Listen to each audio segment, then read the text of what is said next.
Kevin Stefanski obviously got outdueled by Robert Salah in a blistering fashion, I'd say, this past weekend. Right? I mean, D coordinator for the 49ers, Robert Salah, Kevin Stefanski, offensive coordinator for the Vikings. They're playing against each other. The Haslams in the Browns organization and Deep Podesta released the fact that these two are basically the finalists for the head coaching gig. So everybody's watching, that's thinking that they have to speak about these types of things like, okay, here is a perfect layout of who's going to win. Jill, were you able Hey, who's going to win? Who's going to win the head coaching gig right here? That's what everybody assumed. So then when Stefanski gets hired after Kirk Cousins and the boys look very, very average against Salah's defense, it was obviously a bit eyebrow raising. And my eyebrow was also raised because, to be honest and to be completely candid, I had no idea who the guy was.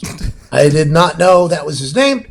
I thought he was a handsome guy who calls plays for the Vikings, but I've never looked past Zimmer. For some reason, I think it's just my amateur mindset. I've never really dug deep into who the Vikings offensive coordinator is. That's just not something. Now, maybe like the Chiefs offensive coordinator, I'd be intrigued by Bieniemy. But I thought Andy Reid always did a lot of things. But then I learned, no, Bieniemy's calling a lot of the plays. I'm like, you know what? That makes sense then that I would want to look for that particular offense's coordinator.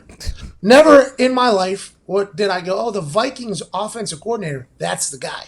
I don't think any of us did. There was a public meltdown at the beginning of the season because of the Vikings offense. The Kirk Cousins show was number one on all of the internet worldwide because he had to apologize to Adam Thielen because the offense wasn't working and Adam Thielen got upset about it.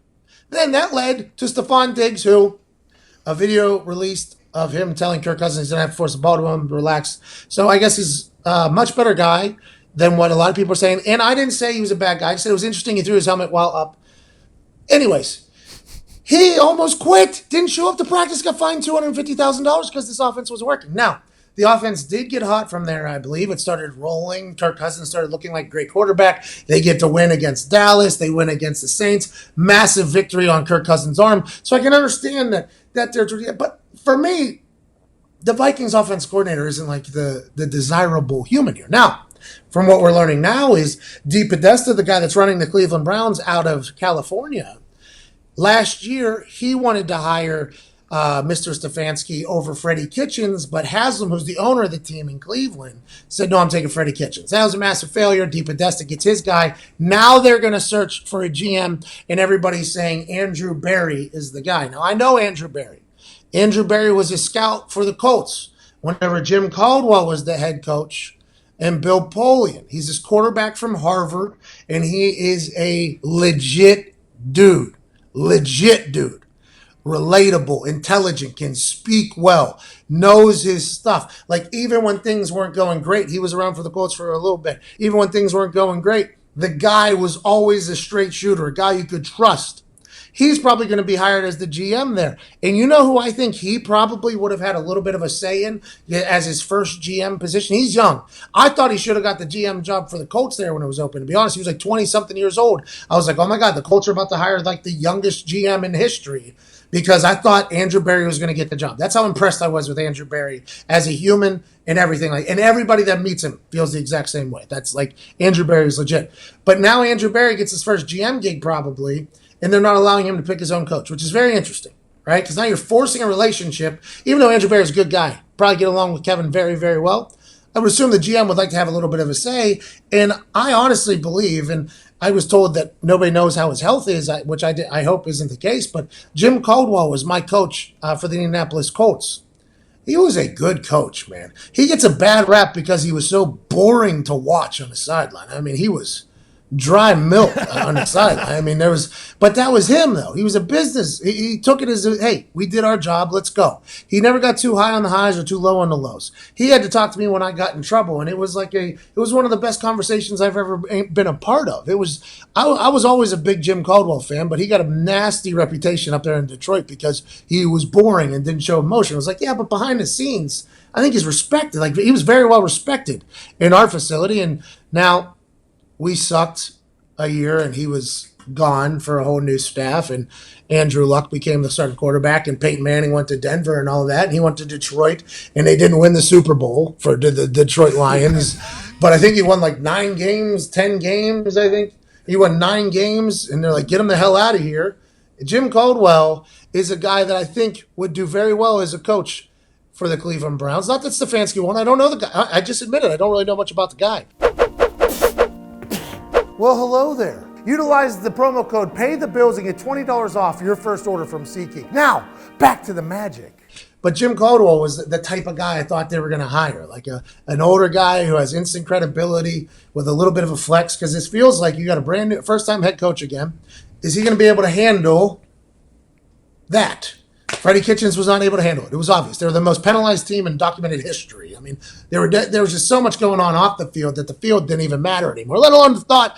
Let's remember, a guy took off another guy's helmet and hit that guy with his own helmet. I mean, it was just, and we'll see. We'll have to see, obviously, this is how this all works. But for me, I did not expect it. I thought at least Salah would get it because of the dominating performance of the Niners. And when Stefanski gets it, I'm like, all right, here we go. Browns being the Browns again. Diggs, the dog pound doesn't deserve this. If this doesn't work out, I think dog pound knows they got it wrong right here. Yeah, I mean, obviously we don't know how it works out. It could be a great hire. But just from the initial reactions of everyone, no one's surprised. I mean, this is just the Browns. And there's rumors going around that he got hired because he agreed to 3-hour meetings with Jimmy Haslam on Monday. Yeah,